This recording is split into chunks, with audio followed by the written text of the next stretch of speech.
da igreja local.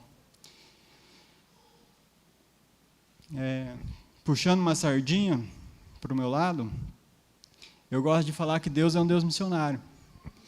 Mas é porque é verdade. Deus é um Deus missionário. Deus está em missões. E a gente vai falar sobre isso, né? Quando eu estava orando e perguntando para Deus o que ia ser essa mensagem, porque comecei a pensar tantas coisas que eu poderia falar, tantas informações, tantos versículos e passagens da Bíblia que falam sobre isso. Mas Deus falou para mim, vai ser um dia de lançar fundamentos, de estabelecer esses fundamentos para nós como igreja. Porque eu não estou aqui como um missionário de passagem, eu estou aqui como missionário da igreja. O pastor já falou que me adotou, já falou que me recebeu, e eu me sinto acolhido, né? Eu me sinto parte daqui. Eu estou feliz por ser parte daqui, eu estou feliz por participar de tudo que está acontecendo.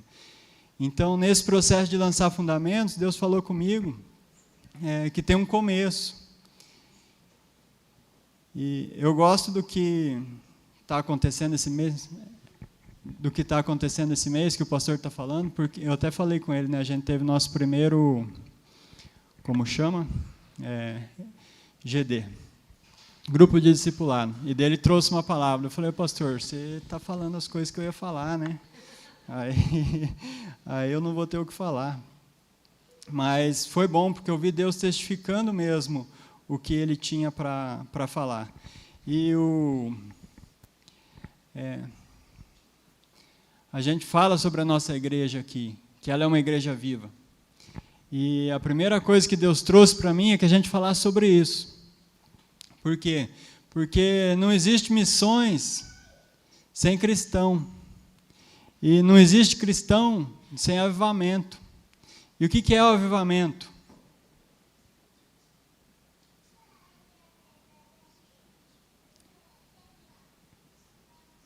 Olha só. O avivamento é a presença do Espírito Santo em nós, mas tem uma origem. E a origem é quebrantamento e arrependimento. Esse é o primeiro lugar. Eu queria ler com vocês o primeiro versículo. Eu esqueci de falar isso. Gente, eu quero propor para vocês o seguinte. Eu vou passar por alguns versículos essa noite. E eu queria te convidar a abrir seu bloco de notas e anotar esses versículos. Mais para frente a gente vai falar um pouquinho mais sobre isso. Mas esses versículos, eu gostaria que, se você não tiver ainda um plano de devocional, que você já tenha alguns textos que você está em mente, use esses versículos essa semana. Vão ser mais ou menos 7 ou 8, não sei se eu adicionei mais alguns, senão você pode pegar um por dia. Você tira lá seu tempo devocional e medita nesse versículo. Eu acredito que o que Deus tem para falar não vai encerrar nessa mensagem que eu vou compartilhar. Mas então, o primeiro versículo que eu quero ler com vocês é Atos, capítulo 1, versículo 8. Eu estou lendo na NVI, tá? Se vocês quiserem acompanhar na mesma versão. E ele fala assim, mas receberão poder quando o Espírito Santo descer sobre vocês, e serão minhas testemunhas em Jerusalém, em toda a Judéia e Samaria e até os confins da terra. Quando eu estava montando a mensagem, eu comecei a ver algumas relações. E esse versículo está falando o quê? Está falando sobre o avivamento da igreja. Depois disso vai vir a descida do Espírito Santo, vai ter todo aquele mover. Mas, junto com a palavra dizendo, vocês vão receber poder, quando descer sobre vocês o Espírito Santo, já tem o propósito, que é a continuação do versículo, está escrito lá, e vocês serão minhas testemunhas. Então, o Espírito Santo vem para nos encher de poder, para nos capacitar para sermos testemunhas. Olha que interessante. Eu achei isso muito bacana. Então, Deus é um Deus missionário, e de tal forma que quando Ele fala sobre compartilhar o Espírito dele, Ele já dá junto a missão. Fala, vai ter uma missão para você cumprir quando o Espírito Santo vier. Ele vai te mobilizar, Ele vai te levar a ser testemunha em meu nome. E daí nós falamos que Anotaram Atos capítulo 1, versículo 8? Esse é para segunda-feira. Aí eu quero convidar vocês a abrir Isaías capítulo 6, a gente vai ler do 1 ao 8. Que eu gostaria que a gente esclarecesse um pouquinho então sobre o que é esse quebrantamento. Muitas vezes a gente fala sobre arrependimento e a gente fala sobre olhar para nós mesmos, olhar para dentro de nós mesmos. Olhe para você mesmo, olhe para si mesmo, veja você mesmo. E esse texto vai falar um pouquinho diferente. Olha só que interessante. Isaías, capítulo 6, do versículo 1 até o 8, fala assim: No ano em que o rei Uzias morreu, viu o Senhor assentado num alto e exaltado, num trono alto e exaltado, e a aba da sua veste enchia o templo. Acima dele estavam serafins, cada um deles tinha 6 asas, com 2 cobriam o rosto, com 2 cobriam os pés, com 2 voavam, e proclamavam uns aos outros: Santo, Santo, Santo é o Senhor dos exércitos, a terra inteira está cheia da sua glória. Ao som das suas vozes, os batentes das portas tremeram, e o templo ficou cheio de fumaça. Então gritei: Ai de mim, estou perdido, pois sou um homem de lábios impuros e vivo no meio de um povo de impuros lábios. Os meus olhos viram o Rei, o Senhor dos exércitos. Logo um dos serafins voou até mim, trazendo uma brasa viva que havia tirado do altar com uma tenaz. Com ela tocou a minha boca e disse: Veja, isto tocou os seus lábios, por isso a sua culpa será removida e o seu pecado será perdoado. Então ouvi a voz do Senhor conclamando: Quem enviarei? E quem irá por nós? E eu respondi: Eis-me aqui, envia-me a mim. O primeiro ponto que eu quero destacar sobre quebrantamento e arrependimento, o que aconteceu aqui com Isaías? Ele viu o Senhor, ele contemplou a glória de Deus. E quando ele contemplou a glória de Deus, ele percebeu quem ele era. Ele falou: Nossa, eu sou um homem de lábios impuros, que habito no meio de um povo de impuros lábios. É o meu fim. Porque ele teve consciência plena de quem ele era. Ele falou: Nossa, eu mereço morrer, ser destruído, porque eu vi o Senhor na beleza da santidade dele. Os anjos, o céu todo proclamando: Santo, Santo, Santo é o Senhor. Então, o verdadeiro quebrantamento e arrependimento vem quando Deus se revela a nós, a gente olha para Ele e fala: Meu Deus, eu mereço morrer porque eu sou pecador. E na sequência vem o anjo e manifesta a misericórdia e a graça de Deus. E ele toca com uma brasa o lábio de Isaías e fala assim: Você foi perdoado. Você foi santificado.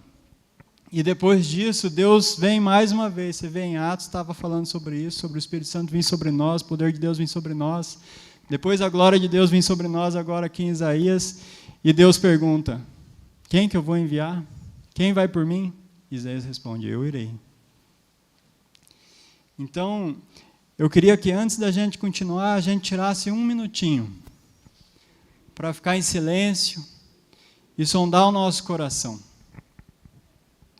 Para agora aí no seu lugar e vê com o Senhor se tem um pecado que você tem que confessar para Ele, se tem um conserto que você tem que fazer com Ele. Eu gosto daquelas liturgias mais tradicionais, porque um dos momentos do culto sempre era o momento de confissão. O momento que você ia para a presença do Senhor e sondava o seu coração, e se tinha um pecado que o Senhor trouxesse, uma convicção de pecado, você tinha esse momento para se arrepender, para confessar, para consertar com o Senhor. E eu queria que a gente fizesse isso hoje.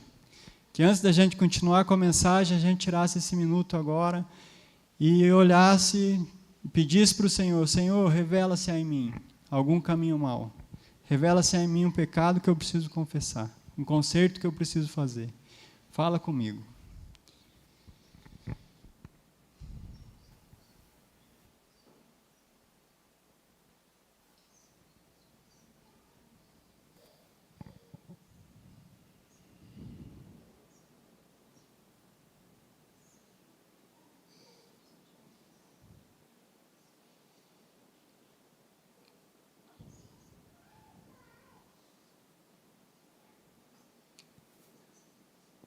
Pai, nós te agradecemos pela sua misericórdia, pela sua graça.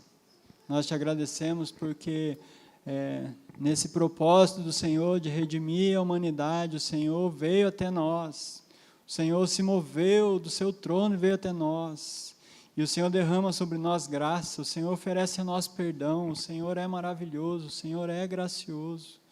Pai, que cada um de nós aqui hoje tenha essa convicção no coração de que o Senhor está com as mãos estendidas, com os olhos voltados para nós, pronto a nos perdoar, pronto a restaurar a nossa vida, a olhar para nós com graça, com misericórdia, e não nos condenar, mas o Senhor nos convida ao arrependimento genuíno, sincero do nosso coração. Pai, nos conduz para esse lugar e nos leva a construir uma vida de santidade com o Senhor. Nós queremos sim, Pai, sermos avivados pelo Senhor, mas nós entendemos que o avivamento começa, Pai, com um coração quebrantado na sua presença, arrependido, que reconhece a tua santidade, que reconhece a necessidade de ser alcançado pela tua graça, porque sem a tua graça nós não podemos, sozinhos nós não podemos, nós não somos capazes por nós mesmos, Pai. Então vem, nos convence do nosso pecado, nos conduz a esse quebrantamento, Pai,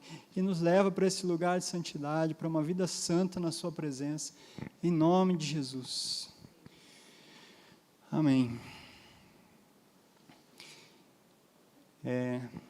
Outro aspecto que eu queria trazer é que missões são feitas por cristãos verdadeiros, sendo cristãos de verdade. Não existe missões se não existir cristão.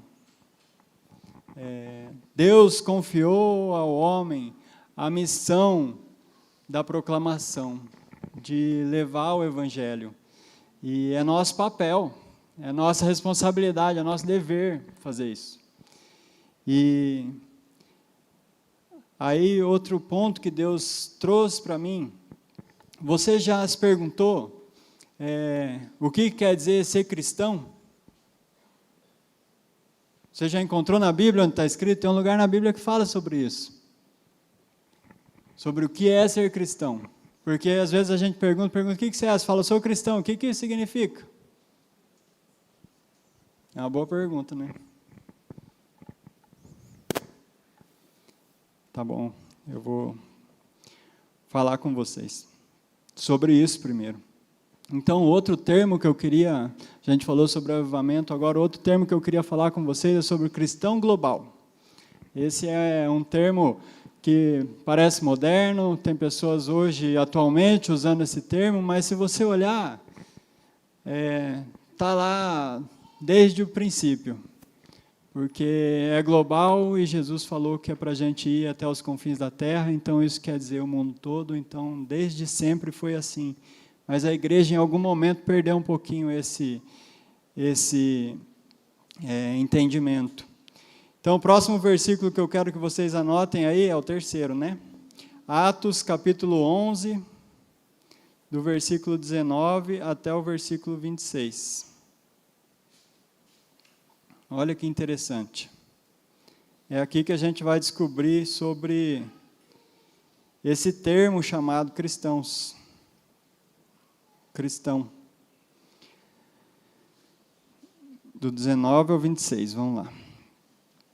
Então fala assim, os que tinham sido dispersos por causa da perseguição desencadeada com a morte de Estevão chegaram até a Fenícia, Chipre e Antioquia, anunciando a mensagem apenas aos judeus. Alguns deles, todavia, cipriotas e sirineus, foram a Antioquia e começaram a falar também aos gregos, contando-lhes as boas novas a respeito do Senhor Jesus. A mão do Senhor estava com eles, e muitos creram e se converteram ao Senhor. Notícia desse fato chegaram nos ouvidos da igreja em Jerusalém, e eles enviaram Barnabé a Antioquia. Este, ali chegando e vendo a graça de Deus, ficou alegre e os animou a permanecerem fiéis ao Senhor de todo o coração. Ele era um homem bom, cheio do Espírito Santo e de fé, e muitas pessoas foram acrescentadas ao Senhor. Então Barnabé foi a Tarso procurar por Saulo, e quando o encontrou, levou-o para Antioquia. Assim, durante um ano inteiro, Barnabé e Saulo se reuniram com a igreja e ensinaram a muitos. Em Antioquia, os discípulos foram pela primeira vez chamados cristãos. Primeira vez que os discípulos de Jesus foram chamados de cristãos, eles estavam em missão. Que legal, né? Tá certo que a missão não começou por uma coisa muito legal, né? Eu acho que tem meio que a ver com quando Deus chegou lá na Babilônia, né? Viu aquele pessoal construindo a torre e falou: olha, eles estão fazendo alguma coisa errada, porque eles estão se concentrando, vou ter que dispersar. E confundiu as línguas e dispersou. É uma brincadeira, né, gente? Não vai falar que eu estou ensinando esse tipo de teologia, senão o pastor não deixa eu falar mais aqui.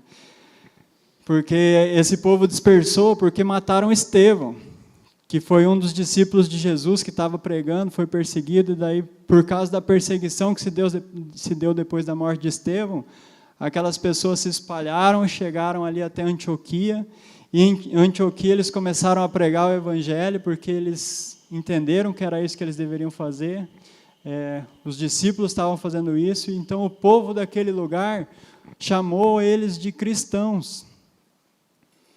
E vocês sabem o significado de cristão?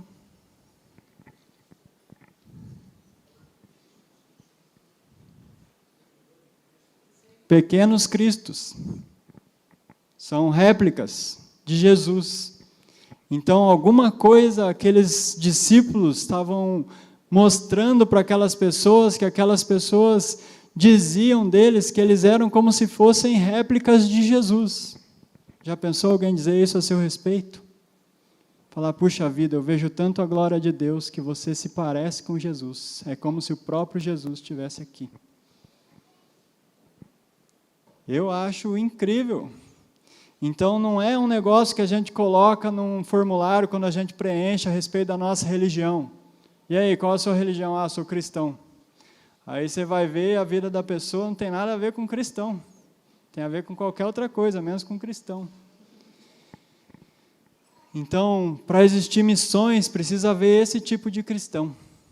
Esse cristão aqui, que a gente leu.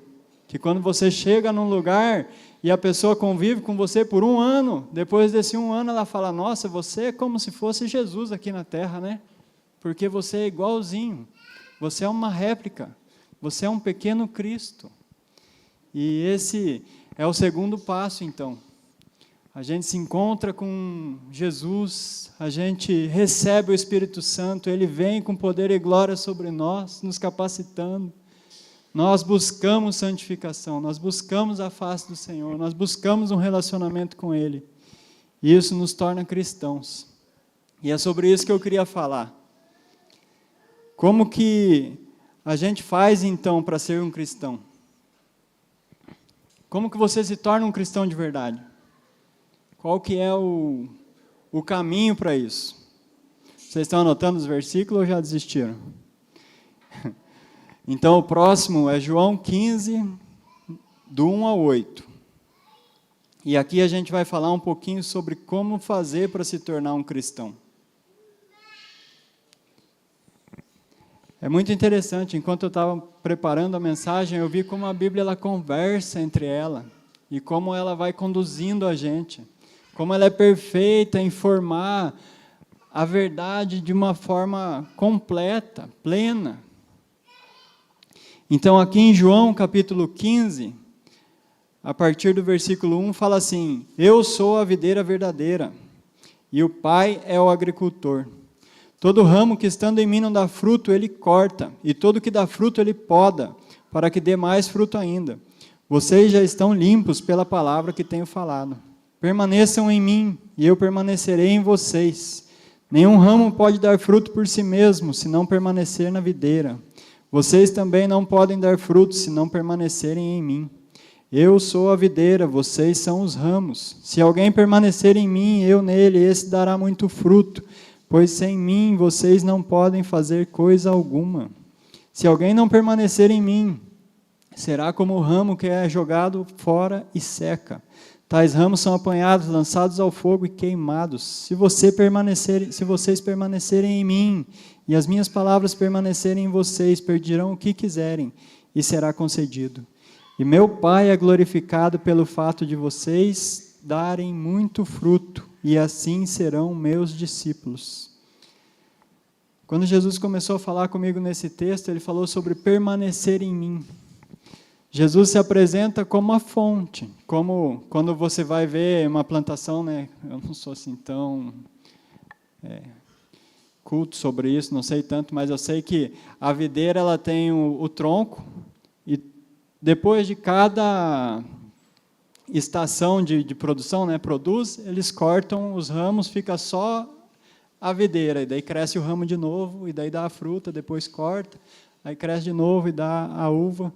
É muito interessante. Então, você vê as plantações de uva, depois da colheita, você vê que fica só aquele toco ali. Só que sem aquilo ali, não tem uva na próxima estação. E Jesus fala, eu sou essa parte, e vocês são essa outra parte aqui. E ele é bem claro, ele fala, sem mim não tem como produzir fruta. E se você pensar aqui, é uma coisa óbvia, né? É assim mesmo. Então, o que ele está ensinando? Ele está ensinando, você precisa ficar perto de mim. Você precisa ficar conectado comigo. Você precisa caminhar em intimidade, em comunhão comigo. A forma de você se tornar um cristão é você andar com Jesus. Os discípulos eram vistos como pessoas semelhantes a Jesus, porque eles andavam com Jesus. Provavelmente eles falavam com o mesmo sotaque de Jesus, falavam o mesmo linguajar de Jesus, tinham gostos parecidos com o de Jesus, tinham a aparência parecida com a de Jesus, no sentido de gostar das mesmas coisas que Jesus. Por quê? Porque eles andavam em intimidade com Jesus. No fim, eu peguei o iPad e estou usando as folhinhas de papel. Mas está sendo muito bom. A letra está bem grande, bom para mim. Então, agora eu queria falar um pouquinho sobre isso, né, sobre essa vida de comunhão. Por que eu estou falando sobre esses versículos para você anotar? Porque eu quero te encorajar a isso. Não tem como você ser cristão de verdade se você não tiver uma vida de devocional.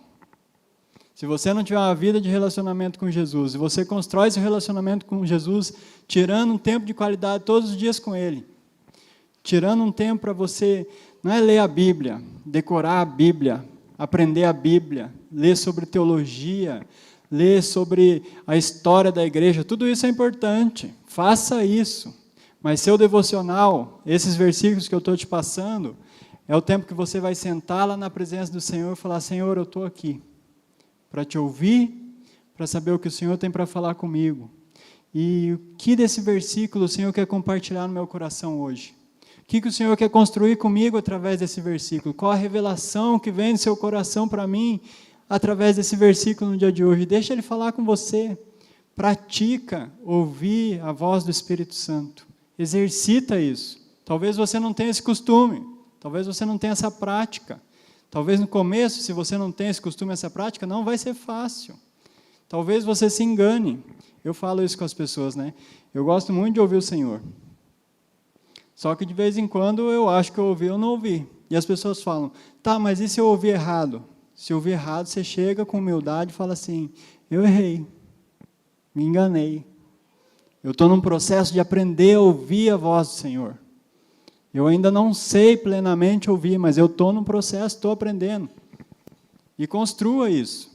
Daqui uma semana você vai ver que você vai estar melhor. Daqui um mês, melhor ainda. Daqui um ano, melhor ainda. E assim por diante. Porque a eternidade é a eternidade na presença de Jesus. Se a gente não quer passar uma hora do nosso dia na presença de Jesus, o que a gente quer fazer então de passar a eternidade com Ele? Não tem sentido. Vocês concordam? Porque se a gente pensa que uma hora, meia hora, você não consegue uma hora, começa com meia hora. Estabelece uma hora, mas faz meia e vai aumentando uma hora. Um dia você vai fazer 2 horas e vai ver que está faltando tempo. Porque você vai pegando gosto por ficar na presença do Senhor e deixar o Espírito Santo falar com você e ser alimentado pela palavra. A palavra não é só fonte de conhecimento.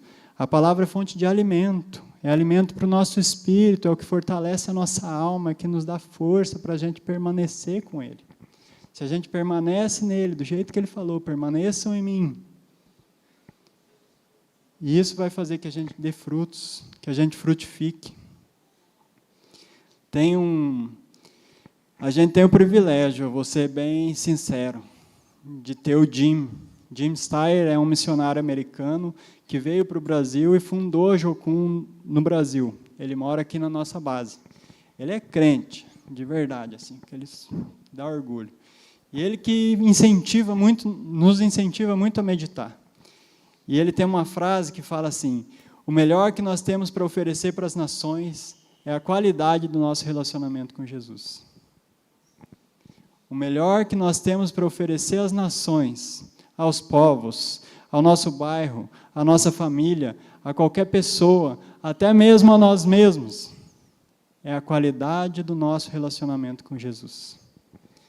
Então, se você quer impactar o mundo onde você está, se você quer ser pai de multidões, se você quer ser relevante para esse mundo, eu te garanto com toda certeza que o melhor caminho, o caminho mais frutífero, é você cultivar uma vida de relacionamento com Jesus profunda. E isso vai fazer toda a diferença. Então, ser cristão é viver na presença de Jesus, a ponto de Jesus ser visto em nós. E isso acontece por meio da vida devocional e da prática do exercício de buscar o Senhor e deixar que Ele forme em nós o caráter dEle. Tá, mas eu falei que era cristão global. E afinal de contas, o que é cristão global? Então, cristão a gente entendeu. Por que global?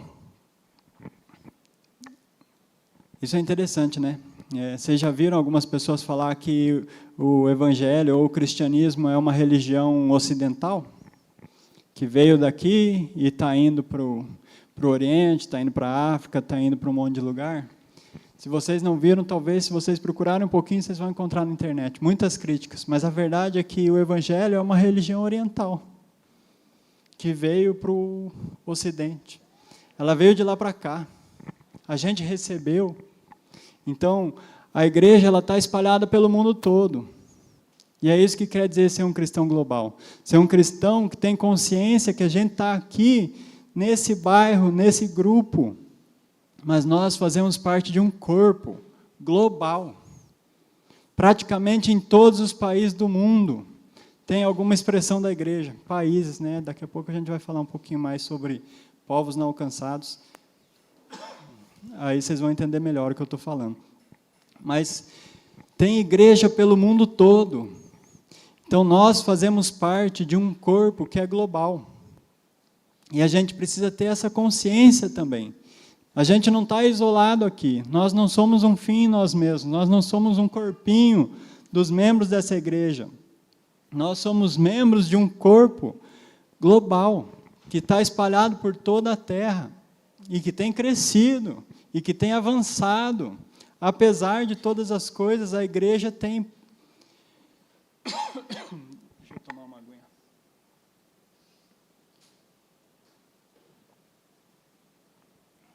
A igreja tem progredido. Aí eu pergunto para você, você sabe qual a porcentagem do mundo que é cristão?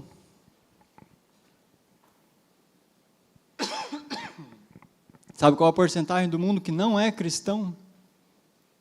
Alguém quer chutar? Quanto do mundo você acha que não tem nenhuma expressão do evangelho?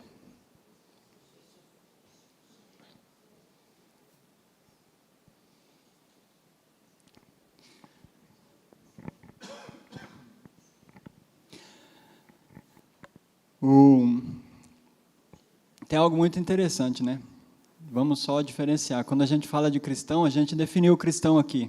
Só que a maioria do mundo se considera cristão sem ser cristão, né? Então, muitos países da Europa são catalogados como cristãos. Mas se você chega hoje lá, menos de 0,5% de muitos países da Europa são cristãos. Você vê o Brasil tem o quê?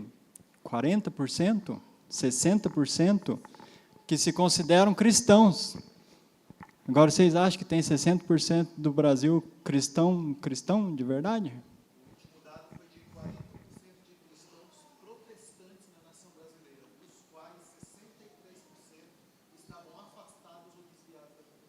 É. Eram cristãos nominais, cristãos que quando tem que preencher um formulário para dizer qual que é a religião que eles são, eles colocam cristão, porque eles não são muçulmanos. Então, eu sou cristão. Desculpa, gente, pegou aqui.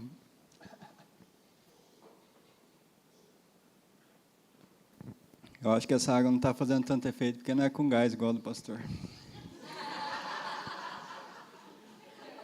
Opa! Escapou sem querer. Não, estou brincando. Então vamos lá. Eu estou me segurando, porque eu faço muito piadinha, né? Eu falei, não, vou ser sério, hoje eu não vou fazer muita piada, então eu estou me esforçando. Mas vamos lá, então agora eu queria entrar, de fato, num assunto que vai falar diretamente sobre missões. Então, como a gente falou, Deus é um Deus missionário. E é muito bacana, né, quando a gente olha para a Bíblia a partir dessa perspectiva. Então, lá em Isaías, a gente viu que Deus estava procurando alguém para enviar. Em Atos, a gente viu que o Espírito Santo ia vir e com poder sobre eles seriam testemunhas. Depois, em João 15, a gente viu que os discípulos que permanecessem em Jesus iam ser reconhecidos como discípulos dele quando dessem muitos frutos. Então, sempre tem a produção de algo. E isso é uma coisa muito, muito, muito interessante de você observar em todo o panorama bíblico. Que em todo momento, Deus está manifestando que Ele tem uma missão em relação ao homem. Na história da humanidade, na história da Terra, na história da existência desse mundo que a gente vive, a gente vê os sinais. E a Bíblia fala que Jesus Cristo foi imolado quando? Antes da fundação do mundo. Ou seja, Ele já tinha preparado tudo que era necessário para que se algo, não era se algo fosse dar errado, né? Mas para que o homem tivesse comunhão com Ele por toda a eternidade. Ele criou o homem com esse objetivo. Ele formou o homem com esse objetivo. E daí, quando o homem peca, Ele apresenta a solução que Ele tinha planejado para isso. Então, a gente vê Jesus vindo para a Terra em uma missão. Jesus veio porque Ele tinha uma missão a cumprir. Qual que era a missão de Jesus? Resgatar, redimir. Quantos minutos eu tenho? Tá bom. Eu esqueci de olhar o... Nossa. Tá bom, gente, falta só 2 páginas. Fiquem em paz.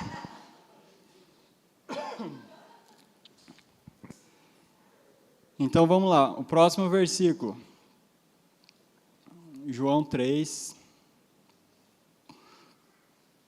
É que esses dias eu assisti o 16 e o 17, assisti uma pregação do Luciano Subirá, que ele está falando sobre graça, aí ele fala 2 horas, aí eu fiquei inspirado.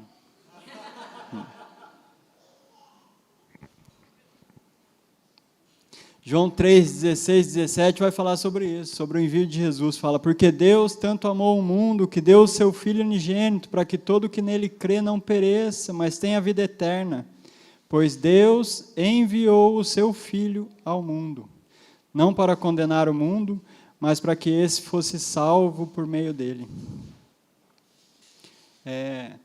A Hannah gosta da Cruzada Estudantil, né? Ela está se convertendo ainda a Jocum. Cruzada Estudantil é um outro movimento missionário, e eles trabalham com as 4 leis espirituais. Aí eu coloquei aqui, eu não vou poder deixar de falar, porque eu quero fazer um agrado, né, para minha esposa. Mas fala assim, a respeito de Jesus, as 4 leis espirituais falam, Jesus é a solução de Deus para o homem pecador. Então Deus envia Jesus para que ele resolvesse o problema do pecado da humanidade. E Jesus vem em missão. E a gente só é redimido porque Jesus completou a missão, porque ele foi fiel ao propósito dele, porque ele pagou o preço que foi necessário. O preço que foi necessário foi um preço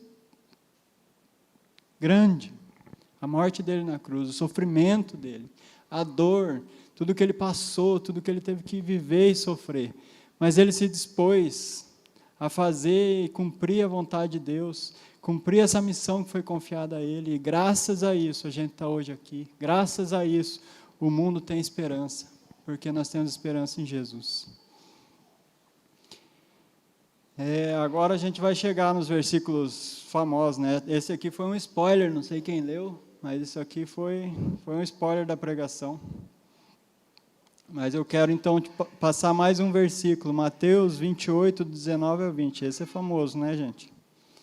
Dá para ver que está chegando no fim, né? Chegou nesse.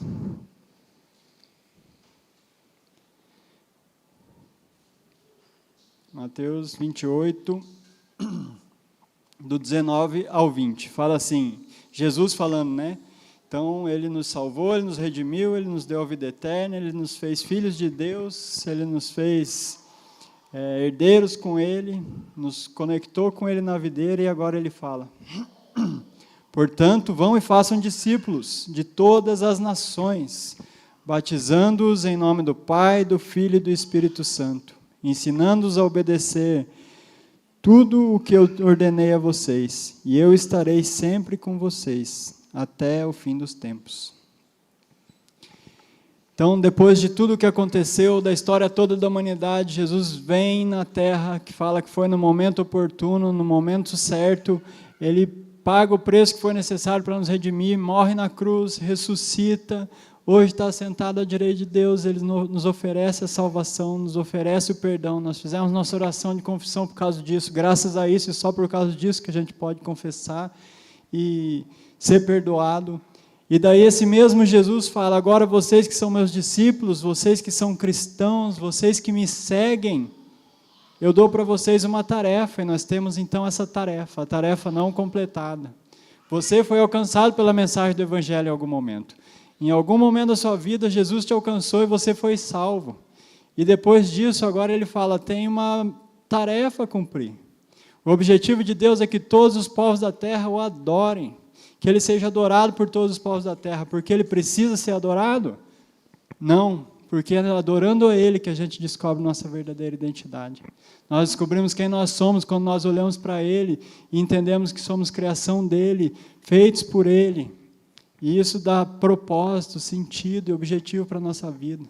Então, a missão de Deus que ele confiou a nós, que Jesus confiou a nós, não é só uma missão que ele confia a nós para a gente ir cumprir uma tarefa, porque se a gente não cumprir uma tarefa, Jesus não vai voltar. É porque por amor ao perdido, pela graça que nós recebemos, pela vontade de partilhar aquilo que nós recebemos, nós vamos e damos aquilo que nós recebemos. Apresentamos Jesus como ele foi apresentado a nós e damos a oportunidade, a possibilidade das pessoas que ouvirem essa mensagem decidirem por viver uma vida de comunhão com Jesus.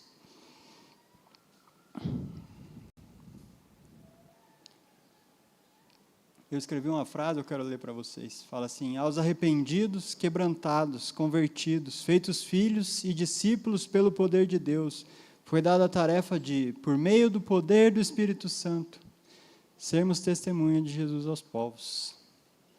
Agora eu quero passar um vídeo para vocês, só para vocês entenderem um pouquinho do contexto mundial, do que está acontecendo. E a gente já está chegando perto do fim, tá? Apesar de ter mais uma folha, mas eu vou falar bem correndo. O pastor falou que eu tenho mais 45 minutos, é isso, né? Tá, combinado. Nunca mais vão querer. Quando falar, o Samuel vai falar sobre missões, ninguém vem. Brincadeira. Vem assim, gente. Vai ter um vídeo, fiquem tranquilos. Fazendo que nem os políticos, eu quero esse tempo de volta, que eu estou perdendo. Devolve. Vamos lá.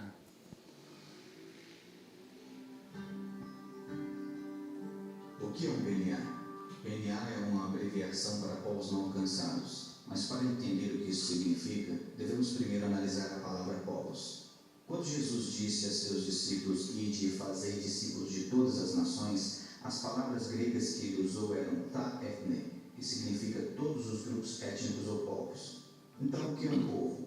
Um povo é basicamente um grupo de indivíduos que têm uma mesma história, língua, crença e identidade.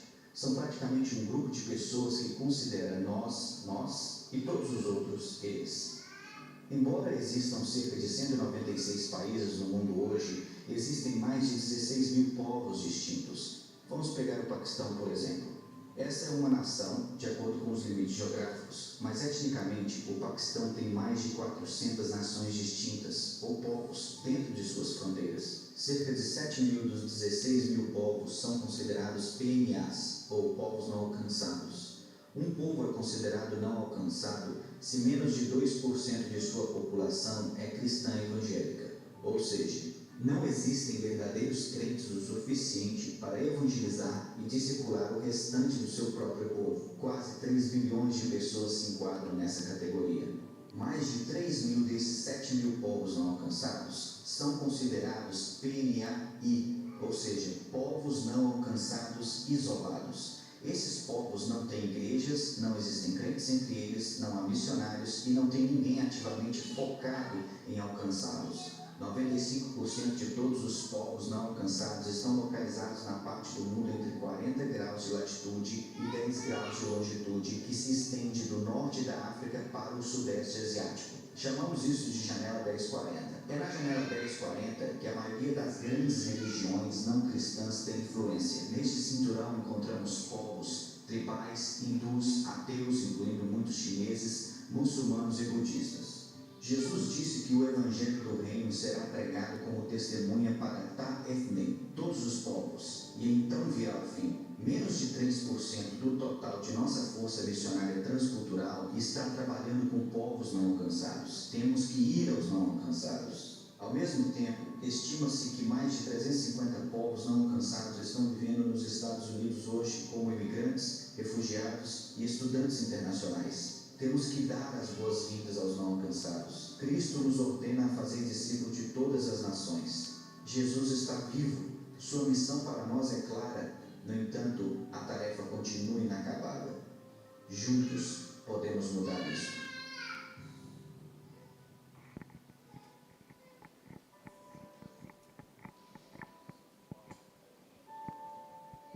Incrível, né? É bastante gente ainda. Só que eu tenho uma notícia um pouco triste para vocês. Esse vídeo tem mais de 8 anos. Então, eu trouxe os dados atuais. Hoje, nós já temos catalogados 17.445 etnias, ou grupos étnicos. Desses, 7.391 são não alcançados. Isso corresponde a 42,4% da população mundial, que é aproximadamente 3,4 bilhões de pessoas que não foram alcançadas. Hoje a população mundial já é de 8 bilhões. Agora, sobre etnia, vocês viram que interessante aquilo do Paquistão, né? Eu quero falar sobre o Brasil. Ele falou dos Estados Unidos, claro que para a gente atender o pessoal que está nos Estados Unidos, a gente tem que ir para lá, quem quiser, estiver ouvindo, mas é porque o vídeo é de lá. Agora, no Brasil, nós temos 274 línguas diferentes. Já pensaram sobre isso? A gente sempre pensou que a gente só falava português no Brasil, né? Mas a gente fala 274 línguas, contando cada tribo que a gente tem. Nós somos catalogados hoje 305 etnias, só de povos brasileiros, sem contar esses povos que vêm de fora. 305 etnias dentro do Brasil. Olha o tamanho do trabalho que a gente tem dentro do nosso quintal. A gente tem uma tribo aqui pertinho, né?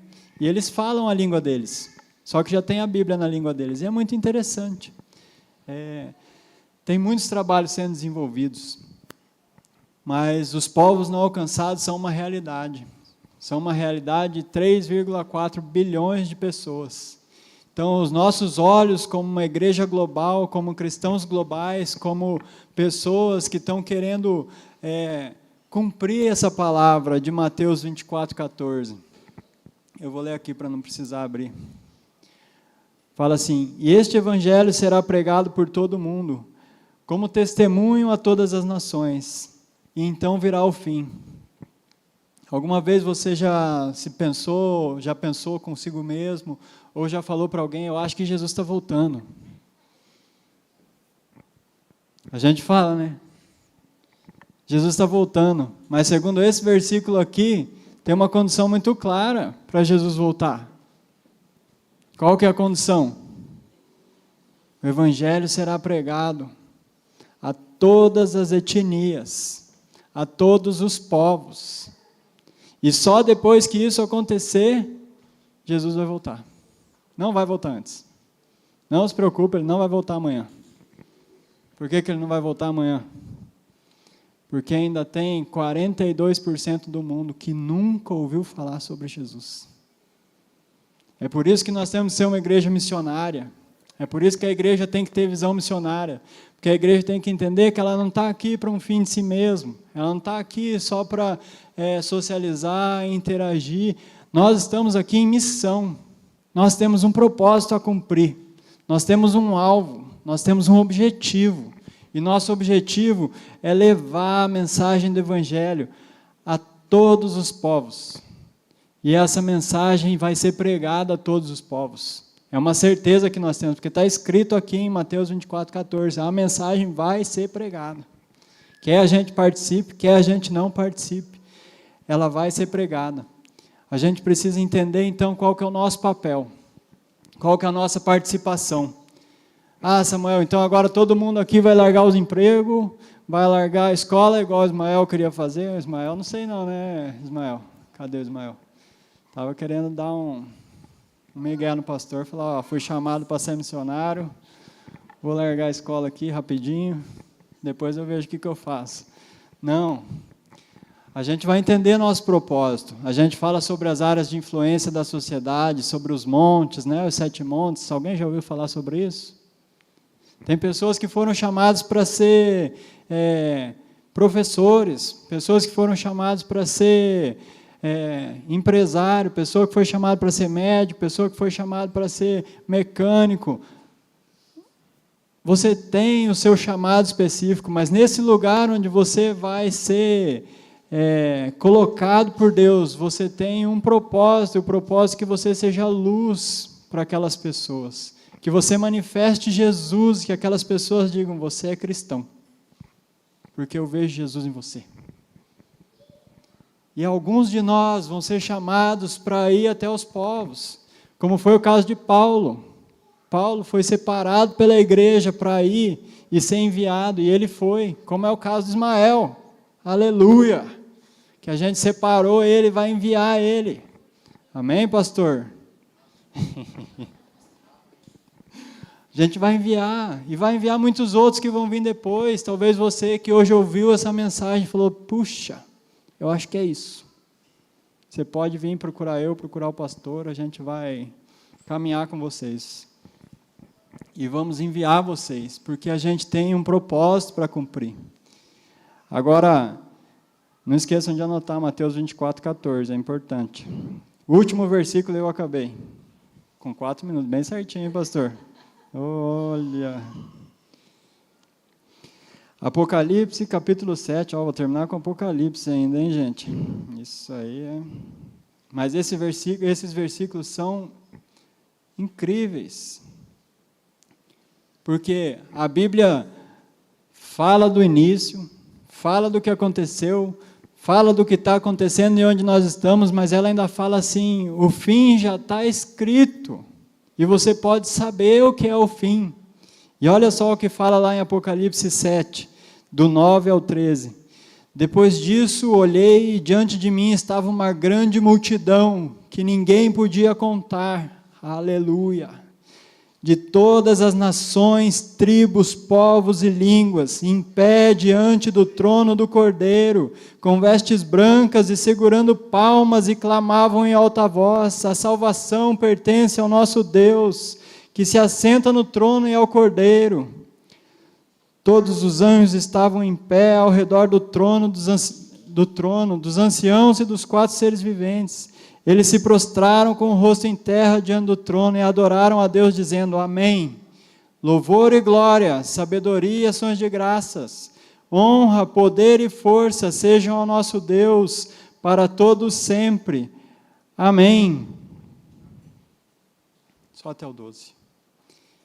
Vai chegar um dia, gente, que todos nós vamos estar diante de Deus, diante do trono de Deus, diante de Jesus, do Cordeiro que foi imolado, que nos garantiu a eternidade. E a gente vai ver uma multidão que não pode enumerar. Pensa uma multidão no céu que não pode ser enumerada, é muita gente de todos os povos e tribos e línguas. Todos, está escrito todos aqui. E esse dia vai chegar. Tem uma história muito interessante, eu perdi ela no caminho, então eu vou contar lá agora, que é para encerrar. A eternidade, eu vou mostrar a eternidade para vocês. A eternidade, ela vem daqui. E ela vem, e acontece isso aqui, e daí continua. Não abre mais, fica fechado para sempre. Então, de novo, vem, tum, e vai. Sabe o que é esse tum? É a existência do pecado na eternidade. O homem caiu, Jesus veio, o pecado vai deixar de existir e a eternidade vai continuar por toda a eternidade, sem que o pecado exista. E é esse lugar, a hora que fechar, é esse lugar que a gente vai se encontrar com Jesus e vai ver essa multidão e a partir desse dia vai viver toda a eternidade com Jesus, livre do pecado, em santidade, na presença do Senhor, com alegria plena e abundante. Isso é certo. Jesus já falou, a palavra de Deus está escrito, você não precisa ter dúvida disso. E agora, o meu convite, para a gente encerrar, quantas dessas pessoas, dessa multidão, você quer que seja por sua causa? Porque você foi a boca que falou do amor de Deus para eles. Porque você foi a pessoa que estendeu a mão para o necessitado. Porque você foi o amigo que viu o seu amigo passando por necessidade, indo por um caminho mau e falou, você está indo por um caminho mau. Se encontre com Jesus, deixa eu te apresentar Jesus, veja o testemunho na minha vida, deixa eu te mostrar que eu sou cristão.